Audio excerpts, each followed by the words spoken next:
हम पढ़ रहे हैं how to read faces, Mariam study Stanton, volume first है, थ्योरेटिकल पार्ट चल रहा है, चैप्टर थर्ड जी। चल रहा है दोस्त। और इसमें टॉपिक चल रहा है द ओसियस और बॉनी सिस्टम, जो कि पेज हम्म। नंबर 89 पे है और डेट हो गई है आज 28 हम्म।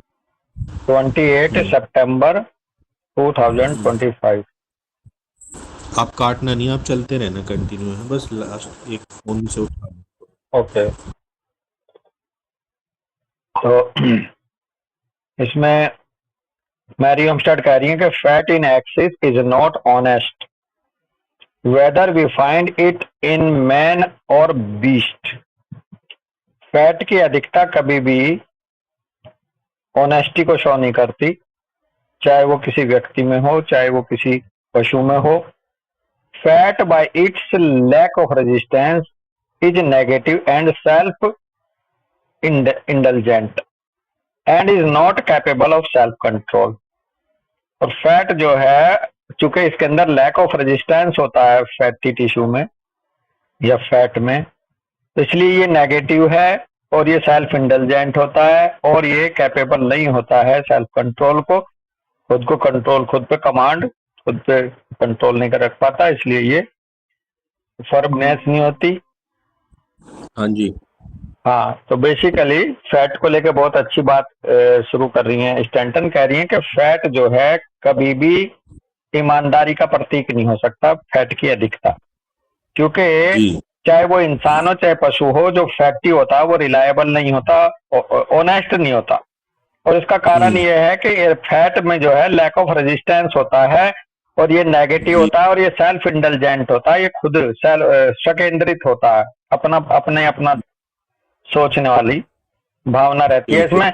और ये कैपेबल नहीं हम्म। होता सेल्फ कंट्रोल को लेकर के, हम्म। अपने अपने विचारों पे, अपने मन पे इसका कंट्रोल नहीं होता। नहीं।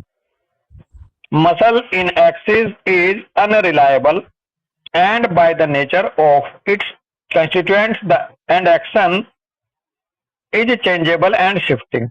और जो मसल्स की क्वालिटी है, अगर मसल्स हम्म। कहीं बहुत ज्यादा हैं किसी के शरीर में, तो वो भी हम्म। अनरिलायबल है, वो भी बिल्कुल। भरोसा नहीं हो सकता उस पर भी। And by the nature of its constituents and action is changeable and shifting, क्योंकि जी। मसल्स की जो स्वभाव है, मस्कुलर सिस्टम का जो स्वभाव है, उसके हम्म। कंस्टिट्यूएंट्स का, उसके एक्शन का, वो चेंजेबल है और शिफ्टिंग है, तो इसलिए वो भी चेंज हो सकता है समय के हिसाब हम्म। से, मतलब बहुत जल्दी। It moves with rapidity and changes constantly and is not built of such substantial material as bone. अब चूंकि हम्म। मसल भी बहुत तेजी से रैपिडली मूव कर सकता है, चेंजेबल होता रहता है कॉन्स्टेंटली, तो ये भी एक सब्सटेंशियल मटेरियल जैसे कि बोन है उसको नहीं बना सकता मसल भी। हम्म। Hence, it is suited to artistic pursuits, while bone is suited to mechanical and scientific occupations. और मैकेनिकल बिल- individuals must have physical order and a good true eye for angles and straight lines. जी। और इसलिए जो muscle हैं ये suit करती हैं आर्टिस्टिक परसूट्स के लिए, आर्टिस्टिक कामों के लिए।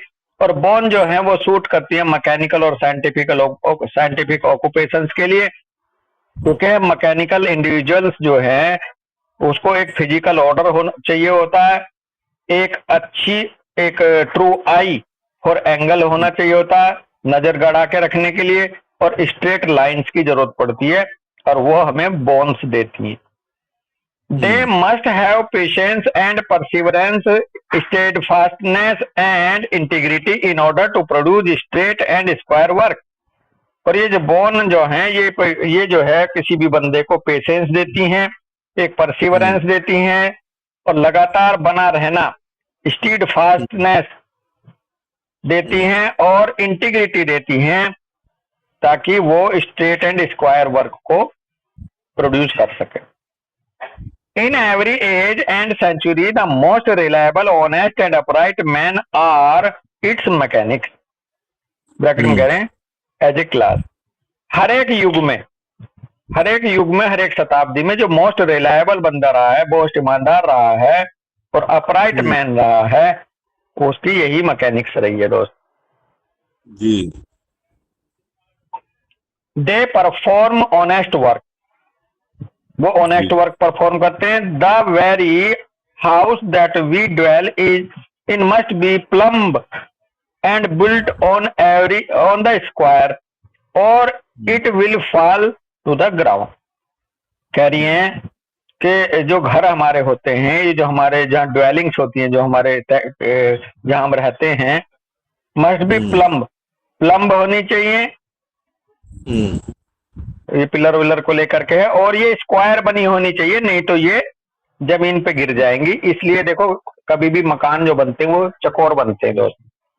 बिल्कुल बिल्कुल सही बात है। The scientist too must possesses a large share of integrity डेसलर करे ऑफ बॉन्ड। जितने भी साइंटिस्ट हुए हैं उनके अंदर लार्ज शेयर ऑफ इंटीग्रिटी थी और वो बॉन्ड से आती थी।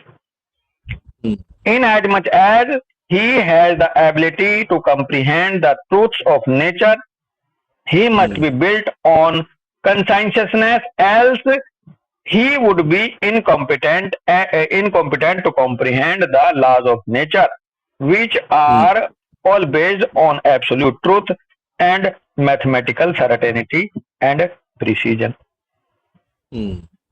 जितना ज्यादा से ज्यादा योग्यता अगर कोई पाना चाहता है समझने की नेचर की सच्चाई को, तो उसको होना होगा कंसाइंशियस होना होगा, तभी वो नेचर की सच्चाई को समझने लायक बनेगा।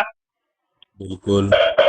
एल्स ही वो नहीं तो फिर वो इनकम्पिटेंट रह जाएगा समझने में नेचर के नियमों को, और विच उन नियमों को जो कि आधारित है absolute truth and mathematical certainty and precision पे।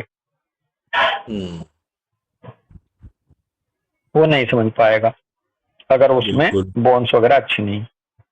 Newton the discoverer of the most important law of nature, VIZ कह रहे हैं ग्रेविटेशन अर्थात gravitation, was a square bondman and conscientiousness is large in his face.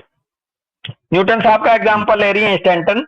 Newton कह रही है कि Newton जो थे जिन्होंने बहुत ही महत्वपूर्ण नियम खोजा था, ग्रेविटी का नियम, गुरुत्वाकर्षण का सिद्धांत, वो स्क्वायर बिल्ट मैन थे और चेहरे पे उनके कॉन्साइंशियसनेस बड़े पैमाने पर थी। अमित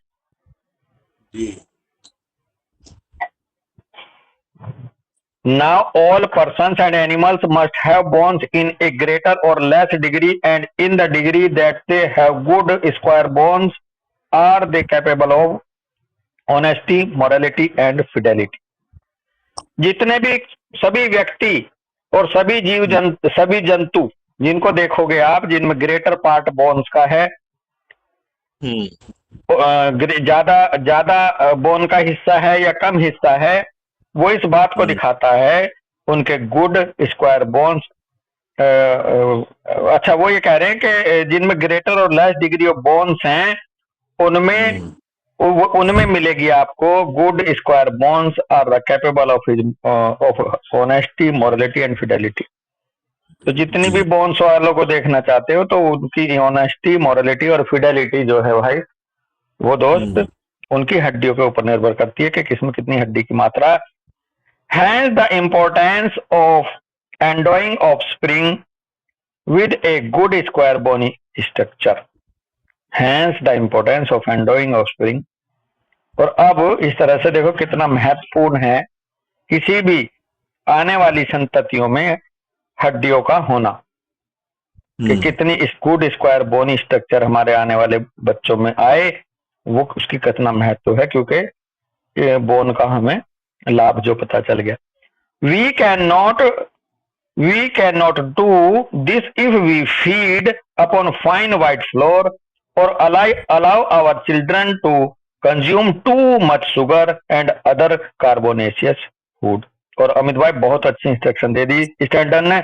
हड्डी कभी भी नहीं बन सकती, कभी भी हड्डियों के धनी नहीं हो सकते यदि हम या हमारे बच्चे व्हाइट फ्लोर को खाएंगे, ज्यादा सफेद आटा, और यदि हम अपने बच्चों को बहुत ज्यादा शुगर लेने को नहीं मना करेंगे तो उनकी हड्डियां कमजोर हो जाएंगी। शुगर हड्डी कमजोर करती है। और दूसरे कार्बोनेशियस फूड जैसे कार्बोनेटेड ड्रिंक्स हैं, Coca Cola, Pepsi, Thums Up बिल्कुल। और जितने, या बेकरी के खाने, व्हाइट फ्लोर होता है बेकरी के खाने।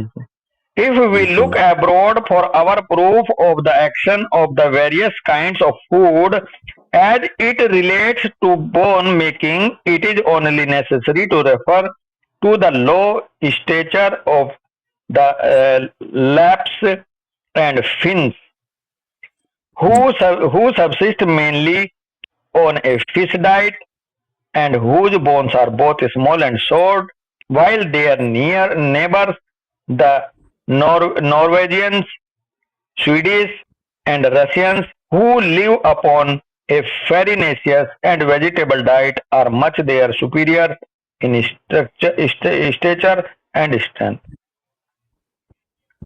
कह रहे हैं कि यदि हम अब्रोड देखें प्रूफ के तौर पर विभिन्न भिन्न खानों का संबंध मानते हुए कि वो हड्डियों को कैसे बनाते थे, खाने का क्या संबंध है हड्डियों के बनने से, अगर हम ऐसा देखें अब्रोड लेवल पे तो करें it is only necessary to refer the low stature of the laps and, ये लाप्स एंड फिन्स कोई प्रजाति थी, इनके अंदर जो है मेनली ये फिश खाते थे जिनकी हड्डियां छोटी और शॉर्ट थी, और जबकि इनके जो पड़ोसी थे नॉर्वे के, स्वीडिश के, रशियंस के, वो फेरिनेशियस और वेजिटेबल डाइट पे निर्भर करते थे, वो सुपीरियर थे स्टेचर और स्ट्रेंथ में इनसे ज्यादा। But the subject is bone building I will consider late, लेकिन जो मसला है बॉल्ड बिल्डिंग को लेकर के कह रही मैं बाद में कंसिडर करूंगी, मैं तो यहाँ थोड़ा सा इसका इंट्रोडक्शन दे रही हूँ फिलहाल।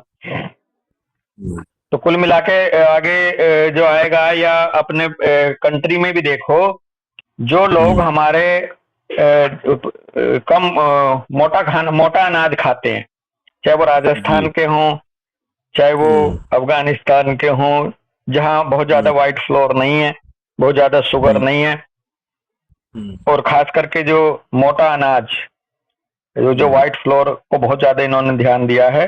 व्हाइट फ्लोर हमारा गेहूं है दोस्त, मैदा से बनी हुई चीज, ये बहुत ही ज्यादा खतरनाक है हम लोगों के लिए, और हमारे क्षेत्र में इसका सबसे ज्यादा सेवन होता है, इसलिए इसको मोटा अनाज करके मिक्स करके मिस्सी रोटी बना के चना वना डाल दो, जौ बाजरा डाल दो, तो हमें अपने घरों में भी इसको यूज करना चाहिए। और भाई कार्बोनेशियस फूड को तो बिल्कुल अलविदा कह दो, और बेकरी से बने हुए पिज्जा, बर्गर, ये सब हॉट डॉग, कोल्ड डॉग, ये सब बहुत ही खतरनाक है भाई।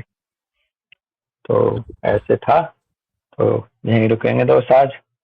राम राम भाई। राम राम भैया। राम राम।